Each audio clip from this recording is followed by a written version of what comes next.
Taste the Daily. Theni மாவட்டம் வருசநாடு அருகே மயானத்திற்கு செல்லும் பாதை ஆக்கிரமிப்பு செய்யப்பட்டுள்ளதால் ஓடையில் இறங்கி உடலை சுமந்து சென்று அடக்கம் செய்ய வேண்டிய அவலநிலை உள்ளதாக கிராம மக்கள் வேதனை தெரிவித்துள்ளனர். முத்தலாம்பாறை ஊராட்சிக்கு உட்பட்ட உப்புத்துறை கிராமத்தில் உயிரிழந்தவர்களை அடக்கம் செய்ய மயானத்திற்கு செல்ல பாதை இல்லாததால் ஆற்று நீர் செல்லும் ஓடை வழியாக உடலை சுமந்து சென்று அடக்கம் செய்துள்ளனர். இந்நிலையில் தண்ணீர் அதிகம் வந்தால் உடலை அடக்கம் செய்ய முடியாத நிலை ஏற்படுவதாக வேதனை தெரிவிக்கும் மக்கள் உடனடியாக நடவடிக்கை எடுக்க மாவட்ட ஆட்சியரிடம் மனு அளித்தனர்.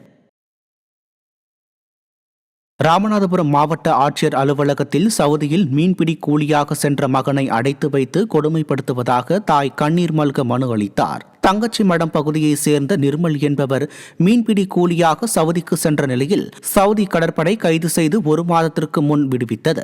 இந்நிலையில் உடல்நிலை சரியில்லாத நிலையில் அதே பகுதியைச் சேர்ந்த தீபக் என்பவர் அறையில் அடைத்து வைத்து கொடுமைப்படுத்துவதாக மாவட்ட ஆட்சியரிடம் புகார் அளித்தார்.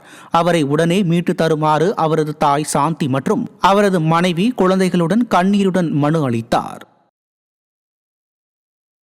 தேனியில் சிறுமியை ஓராண்டிற்கும் மேலாக பாலியல் வன்கொடுமை செய்த இருவருக்கு இரட்டை ஆயுள் தண்டனை விதித்து போக்சோ நீதிமன்றம் பரபரப்பு தீர்ப்பு வழங்கியது. சிறுமியை வன்கொடுமை செய்ததாக முனியாண்டி, பகவதிராஜ் மற்றும் பாலகிருஷ்ணன் ஆகியோர் மீது வழக்கு தொடரப்பட்டது.